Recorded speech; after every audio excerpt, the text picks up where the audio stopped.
at the RV Taylor Plaza housing off Michigan Avenue. That's in Mobile. We're waiting for him to be let out in handcuffs. He'll be put in a Chickasaw police vehicle and given a ride to Mobile Metro Jail. And the very latest on this breaking news story is straight ahead in a live report. Yellen East, since this is where John David Smith was supposed to be back on March 22nd. Instead, back at his Robertsdale home, he cut off his electronic monitoring device and hit the road. Police say Law stuffed the DVDs in his pants one by one. Now here's what 39 of them would look like stacked up on a table here at Fox 10. Russell, this was a trying day for investigators. It definitely was, especially since they cleared this whole area behind me with a controlled burn, hoping it would lead to some shred of evidence in Robinson's disappearance. Did you do what you're accused of? We'll see. What was that? We'll see. Here's the breakdown. There's 22 dogs, 5 cats, and 10 kittens spending their first night here in the shelter. Now, one would hope they're adopted immediately, especially since I'm told the shelter has reached its capacity. Now, Russell, did this orientation come after the school found suspicious activity on a computer last school year, perhaps over the summer? Actually, no. School officials tell me this orientation was regularly scheduled just to help the parents, and in talking to law enforcement, no students or parents have been arrested for violating the district's digital policy. Russell, this young woman did more than just watch. She sure did, Bob and Lenise. Katie Beth Clark didn't just act to save herself either. She says she helped more than dozens of people into a basement, literally scooping children off the street and taking them to safety.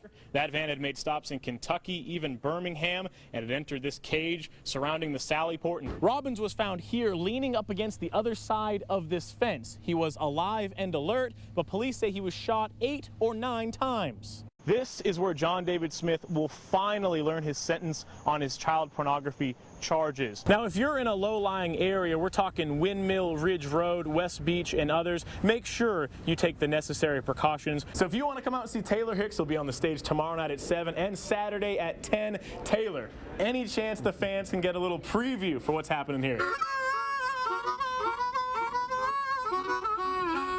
Looking forward to playing the Floribama. That sounds pretty good to me. Tonight, things are eerily calm despite just the chaos that's been going on around here. Some want more lanes, others want less lights, but I think we all can agree Airport Boulevard's in need of a sprucing up. All these people just excited for the cause of honoring our servicemen and women. To echo what Jason was just talking about, it is cold out here, and maybe that's why you don't see anyone here yet to line up here against the wall. Best Buy has installed these barricades to keep people away from the road and make sure this is a fun but safe Black Friday. We'll tell you when Smith is back in town and in front of a judge. Live in Bay Minette, Russell Colburn, Fox 10 News. Meet Duke and Delilah. Like you might guess, Delilah dons the pink. Spend any amount of time with the duo, I think you'd be hard-pressed to find someone who'd label them as dangerous or aggressive. But they're pit bulls, a breed known to have been involved in at least 3 attacks in the last week in our area. I don't know, just out of nowhere that dog just...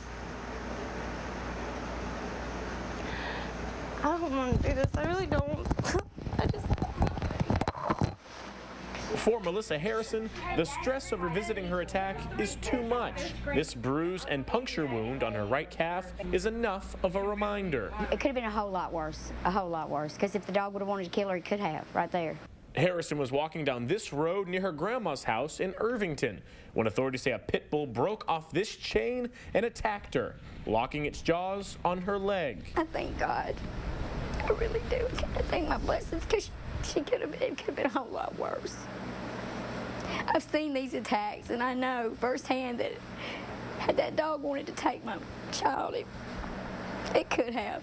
Mobile County officials say the dog remains at this home and isn't allowed to go outside, not until the pit is quarantined. The county wanted it done by Monday. The owner says the earliest their veterinarian will take the dog is Tuesday. Escambia County, Florida has seen 2 recent incidents possibly involving the breed. Lambert's case and 8 sheep killed by a pack of dogs early Wednesday morning. It's kind of like people, you know. Everyone may look similar in some way or fashion, but everyone may act differently, and has a lot of variety of factors that lead up to how that dog is going to react. Michelle Stevenson of the Pace Veterinary Clinic agrees. I have scars from Chihuahuas before I do from pit bulls, so Actually, I just think that they kind of get a bad rap sometimes because they are powerful physically, and when they do inflict damage, it's severe.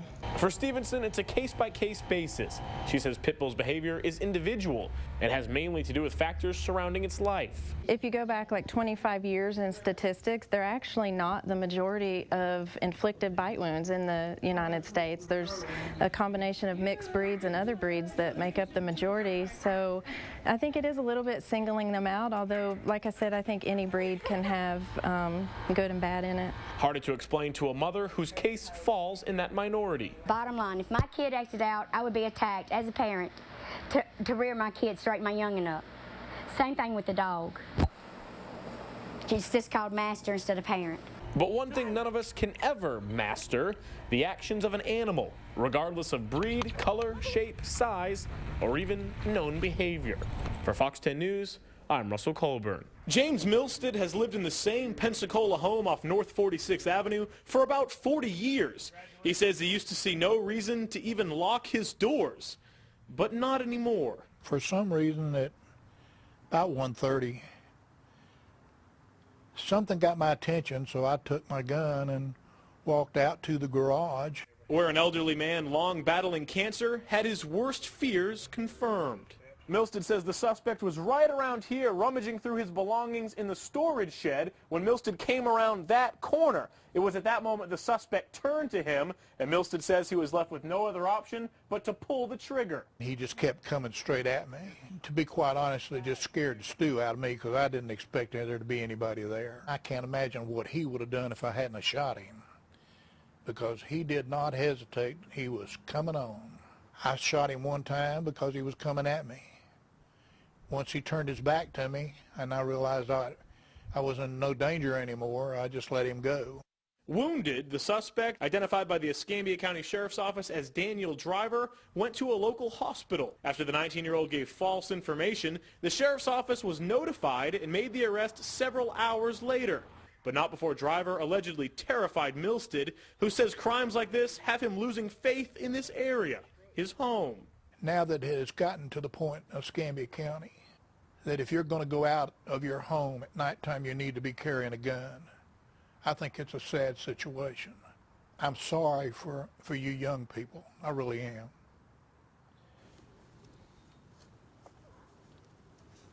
I cannot even start to imagine spending 76 years that I have on me now in the world that y'all are facing.